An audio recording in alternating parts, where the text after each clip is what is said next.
Hello friends, मैं हूं doctor नवीन चंद्रा और स्वागत करता हूं एक बार फिर से आपका अपने यूट्यूब चैनल जीएस वर्ल्ड पे।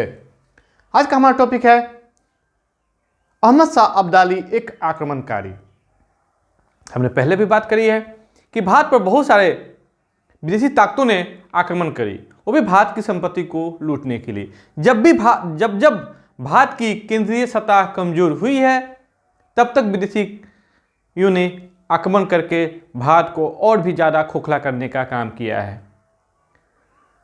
तो इसी आक्रमणकारियों के क्रम में हम लोगों ने नादिर शाह का अध्ययन कर चुके हैं और आज हम लोग उसके एक सेनापति, नादिर शाह का ही ये सेनापति था अहमद शाह अब्दाली, उसके बारे में अध्ययन करेंगे। कैसे अहमद शाह अब्दाली ने एक एक करके भारत पर 7 आक्रमण कर दिए, एक नहीं, 2 नहीं, पूरे 7 आक्रमण कर दिए। और उसने भी भारत को नादिर शाह की भांति खूब लूटा और मुगल सत्ता को भी बनाने का काम किया और बिगाड़ने का काम किया। जिस प्रकार नादिर शाह ने मोहम्मद शाह रंगीला को उसके गद्दी से हटाया भी और फिर उसको गद्दी पर बैठाया भी, उसी प्रकार नादिर शाह का सेनापति अहमद शाह अब्दाली भी मुगल सम्राट को गद्दी से हटाएगा भी और गद्दी पर बैठाएगा भी और अपने मनपसंद व्यक्ति को वजीर, मीर बख्शी आदि के महत्वपूर्ण पदों पर नियुक्त भी करेगा अपने एजेंट के रूप में। भारतीय इतिहास में भारत के शासन में बहुत दिनों तक अहमद शाह अब्दाली का दबदबा भी रहेगा, जिसके कारण मुगल सम्राट शाह आलम द्वितीय कहते हैं कि उसके अपने मीर बख्शी के डर से, जो कि नजीब-उद-दौला था, जो कि अहमद शाह अब्दाली का एजेंट के रूप में मुगल साम्राज्य का मीर बख्शी बना हुआ था, उसके डर से शाह आलम द्वितीय दिल्ली नहीं जाएगा जब तक कि 1772 में मराठा उसको दिल्ली की गद्दी पर नहीं बैठाएगा। नहीं तो हम अवध में ही, इलाहाबाद में ही, पहले तो सुजा-उद-दौला अवध के नवाब के यहाँ, बाद में ईस्ट इंडिया कंपनी के पेंशन को लेकर वहीं पर जिंदगी जी रहा होता है और मुगल सम्राट की गद्दी खाली रहती है। तो ऐसा था हमारे विदेशी आक्रमणकारियों का प्रभाव हमारे भारतीय इतिहास पर, जिसने मुगल सम्राट को दर भटकने के लिए भी मजबूर किया। क्योंकि देखेंगे, जब दिल्ली की गद्दी उसके लिए है, तब पर भी वो क्या कर रहा है, अवध में निर्वासित जिंदगी व्यतीत कर रहा होता है। बाद में इलाहाबाद में ईस्ट इंडिया कंपनी के पेंशन पर जी रहा होता है। दिल्ली की गद्दी पर बैठता भी है तो मराठे के सहयोग से। तो उसी का हम लोग अध्ययन करेंगे। अहमद शाह अब्दाली एक आक्रमणकारी टॉपिक के तहत हम लोग इसमें उन सारी प्रश्नों पर गौर करेंगे जो कि आपको एग्जाम में बराबर पूछे जाते हैं।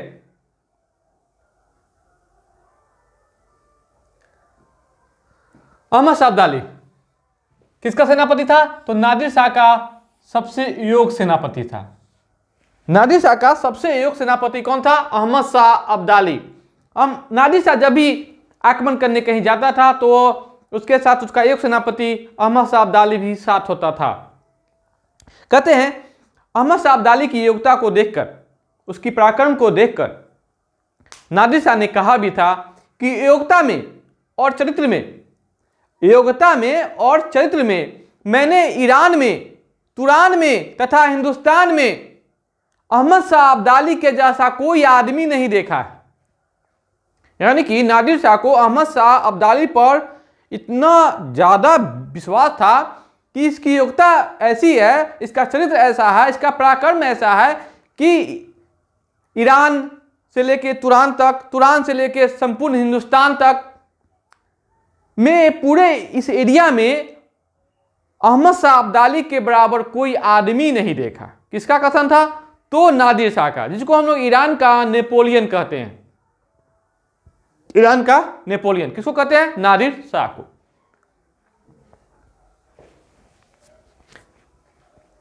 हमने पहले भी बात करी है कि अहमद शाह अब्दाली ने भारत पर 1-2 नहीं, पूरे 7 आक्रमण किए।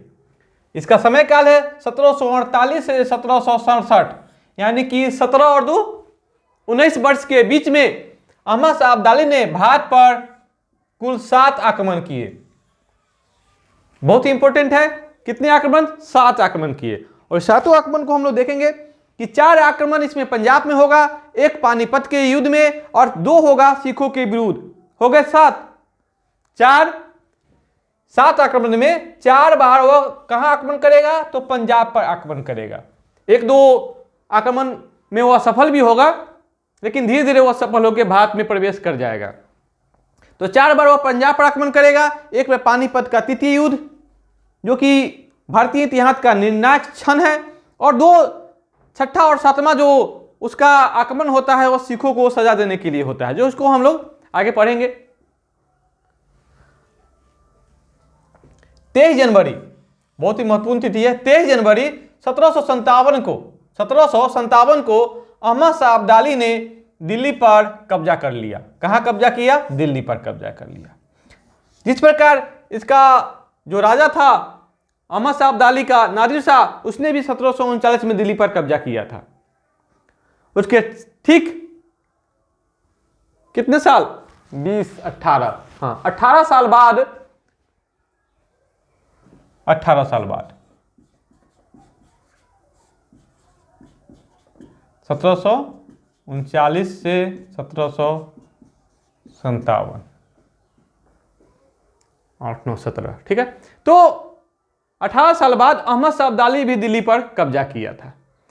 देख रहे हैं 1757। इस समय इसके कुछ ही दिनों के बाद बंगाल में प्लासी की युद्ध होगी, जो ईस्ट इंडिया कंपनी और बंगाल के नवाब सिराजदौला के बीच में होगी, जिसका अध्ययन हम लोग करेंगे। तो अहमद शाह अब्दाली ने दिल्ली पर कब्जा किया 1757 में, और उसने अपने गुरु नादिर शाह के भांति ही दिल्ली में कत्लेआम मचाया और खूब ढेर सारी लूट मार की और ढेर सारी संपत्ति को लूटकर अपने देश ले गया। और लगभग 1 माह यानी कि लगभग 30 दिनों तक दिल्ली में रहा। कितने दिनों तक दिल्ली में रहा? तो 30 दिनों तक। आपको यह पता होना चाहिए कि नादिर शाह भारत में 57 दिनों तक दिल्ली में रहा था। कितने दिनों तक? 57 दिनों तक। अहमद शाह अब्दाली कितने दिन? 1 माह यानी कि लगभग 30 दिनों तक वह दिल्ली में रहा, और नादिर शाह के भांति वह कत्लेआम और लूटमार को दोहराने का काम किया था। बहुत सारी ढेर सारी संपत्ति को लूट के ले गया, और जाते जाते उसने भारत में अपनी एक व्यवस्था कायम करके गया कि मुगल सम्राट कौन होगा, वजीर कौन होगा, मीर बख्शी कौन होगा। ये किसके रहमो करम पर था? तो अहमद शाह अब्दाली के रहमो करम पर भारत का सम्राट नियुक्त हुआ, भारत का वजीर नियुक्त हुआ, भारत का मीर बख्शी नियुक्त हुआ। यह हम भारत इसलिए कर रहे हैं क्योंकि उस समय मुगल साम्राज्य ही भारत था। अब भारत ही मुगल साम्राज्य था। तो अहमद शाह अब्दाली ने भारत में एक व्यवस्था कायम किया। जाते जाते आलमगीर द्वितीय को मुगल सम्राट बनाया, ठीक है। इमादुल मुल्क को वजीर के पद पर नियुक्त किया, और रुहेला सरदार, नाम सुनते रहेंगे इसको क्योंकि बहुत दिनों तक मुगल मीर बख्शी के पद पर नियुक्त रहेगा, और इसी के डर से शाह आलम द्वितीय दिल्ली नहीं आएगा। हम लोग इसका अध्ययन भी करेंगे, आगे वर्णन भी करेंगे। नजीबुद्दौला को मीर बख्शी के पद पर नियुक्त किया, और जो रुहेला सरदार थे नजीबुद्दौला, वह अहमद शाह अब्दाली का मुख्य एजेंट था, जो मुगल साम्राज्य की सारी सूचनाएं अहमद शाह अब्दाली के पास पहुंचाने का काम करता था। यानी कि अहमद शाह अब्दाली अपने देश में रहते हुए भी वो भारत की सत्ता पर गौर कर रहा होता है, अपने एजेंट रुहेला सरदार नजीबुद्दौला के सहारे, ठीक है।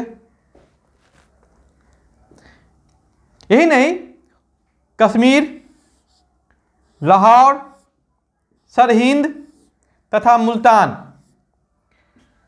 जो ये सारे एरिया है, वहां का शासक अपने पुत्र तिमिर शाह को बनाया।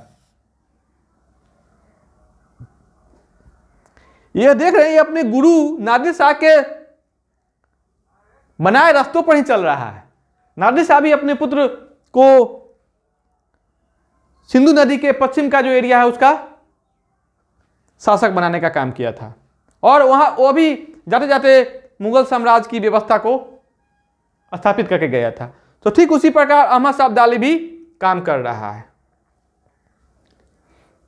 तो इतना सारा काम हो गया। 1758 ईस्वी में, 1758 ईस्वी पेशवा प्रतिनिधि, 1758 में पेशवा कौन था? 1758 में पेशवा कौन था? तो बालाजी बाजीराव, बालाजी बाजीराव, याद आ रहा है, हम लोग पढ़े हुए हैं। बालाजी बाजीराव, इसका कार्यकाल है 1740 से 1761, और इसका जो प्रतिनिधि था रघुनाथ राव। ये जब दिल्ली आया था 1758 ईस्वी में, पेशवा प्रतिनिधि रघुनाथ राव कहां आया? दिल्ली आया, और उसने नजीबुद्दौला को दिल्ली से भगा दिया। और यही नहीं, उसने अहमद शाह अब्दाली के पुत्र तिमिर शाह को भी पंजाब से भगा दिया।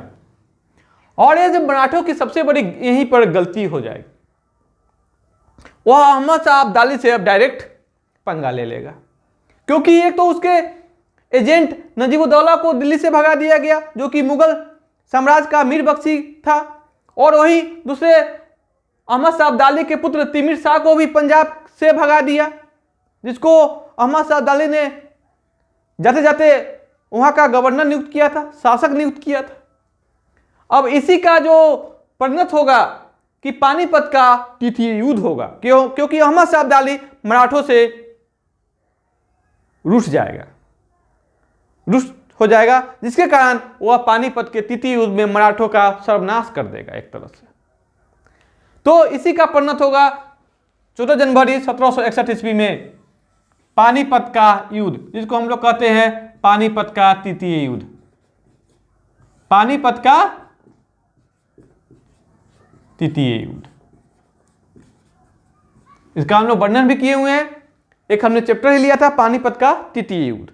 तो पानीपत का जो तृतीय युद्ध हुआ उसका कारण क्या था? क्योंकि 1758 ईस्वी में पेशवा प्रतिनिधि रघुनाथ राव, यहां पर पेशवा कौन हो जाएगा? तो बालाजी बाजीराव। तो रघुनाथ राव जब दिल्ली पहुंचा तो उसने उस समय के मुगल मीर बख्शी रुहेला सरदार नजीबुद्दौला को दिल्ली से भगा दिया, और यही नहीं, अहमद शाह अब्दाली के पुत्र तिमिर शाह को भी, जो कि उस समय पंजाब का शासक था, उसको भी पंजाब से भगा दिया, जिसके कारण अहमद शाह अब्दाली मराठों से युद्ध के लिए तैयार हो गया, सोचने लगा। यहां पर ध्यान देंगे, क्योंकि अहमद शाह अब्दाली ने आखिर पानीपत का तृतीय युद्ध मराठों के साथ क्यों लड़ा, कारण आपको पता हो गया। तो पानीपत का तृतीय युद्ध का परिणाम क्या रहा, किसके पक्ष में रहा, ये आपको पता है। हमारा इस पर एक स्पेशल वीडियो ही है, पानीपत का तृतीय युद्ध। तो पानीपत के तृतीय युद्ध में अहमद शाह अब्दाली की जीत हो जाएगी, मराठों की पराजय हो जाएगी, और अहमद शाह अब्दाली की जीत हो जाएगी। यहां पर मराठे की शक्ति का क्या हो जाएगा? एक तरह से समापन ही हो जाएगा, क्योंकि इसी के दुख के कारण बालाजी बाजीराव की मृत्यु भी हो जाएगी, और वो जो बाकी के शेष है बाद, वो आपको वीडियो में बता भी चुके हैं पहले, जहां यहां पर इसका ज्यादा वर्णन करना उचित नहीं है। अब आते हैं हम लोग अहमद शाह अब्दाली के पास। फिर यह जब 1761 में पानीपत का तृतीय युद्ध जीता, तो इसने भारत में एक फिर से नई व्यवस्था कायम किया। अब्दाली ने भारत में फिर से एक व्यवस्था दिया। उसने जाते जाते शाह आलम द्वितीय को मुगल सम्राट बनाया, शाह आलम द्वितीय को मुगल सम्राट बनाया, जो कि अवध का नवाब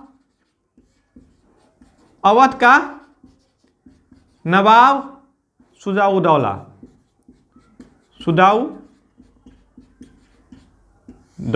जो कि मुगल साम्राज्य का मीर वजीर के पद पर भी नियुक्त था कुछ दिनों तक। तो अवध का नवाब सुजाउदौला के यहाँ शाह आलम द्वितीय निर्वासित जीवन व्यतीत कर रहा होता है। उसके बाद जब 1764 ईस्वी में बक्सर के युद्ध में ईस्ट इंडिया कंपनी से पराजित हो जाएगा, तो इलाहाबाद की संधि के तहत यह ईस्ट इंडिया कंपनी के पेंशन के को लेकर निर्वासित जीवन व्यतीत कर रहा होता है। कहते हैं 1772 में मराठों के सहयोग से यह दिल्ली की गद्दी पर बैठा। अब एक बात बताइए कि बाकी के बीच में यह लगभग 12-13 साल दिल्ली क्यों नहीं गया? तो वही नजीबुद्दौला के डर से, जो कि मीर बख्शी था और अहमद शाह अब्दाली का मुख्य एजेंट था। कहते हैं नजीबुद्दौला ने शाह आलम द्वितीय को दिल्ली आने के लिए निमंत्रण भी दिया, लेकिन शाह आलम द्वितीय को यह डर था कि अगर हम दिल्ली जाएंगे तो हमको वहां पर मार दिया जाएगा, मेरी हत्या कर दी जाएगी। इसी डर के कारण शाह आलम द्वितीय दिल्ली नहीं गया। तो शाह आलम द्वितीय को मुगल सम्राट बनाया किसने? अहमद शाह अब्दाली ने। और इमादुल मुल्क को वजीर के पद पर नियुक्त किया और रोहिला सरदार नजीबुद्दौला को फिर से मीर बख्शी के पद पर पुनर्नियुक्त किया। ऐसी व्यवस्था पहले से ही कायम था, लेकिन अब क्या अहमद शाह अब्दाली ने इसे पुनर्स्थापित करने का काम किया, यहां भी और यहां भी। देख रहे हैं भारत की सत्ता को से कोई और खेल रहा है, यहां की सत्ता की व्यवस्था से विदेशी ताकतें खेल रही हैं। ऐसी हमारी स्थिति हो गई थी और उसके बाद तो स्थिति हो जाएगी। यही वो समय है जब ईस्ट इंडिया कंपनी मजबूत हो रहा होता है। इसके बाद धीरे धीरे करके हम लोग क्या हो जाते हैं? ईस्ट इंडिया कंपनी के अधीन हो जाते हैं। क्यों? किसके कारण? अपने के कारण। मेरे अंदर ये गलती थी, हमारे अंदर ये गलती है कि हमने विदेशी ताकतों को यहां घुसने दिया, आने दिया, उसका स्वागत किया। अब अहमद शाह अब्दाली का 6ठा आक्रमण और 7वां आक्रमण सिखों को सजा देने के लिए हुआ, क्योंकि मराठे की शक्ति यहां पर लगभग एक प्रकार से समाप्ति हो जाएगी कुछ दिनों तक।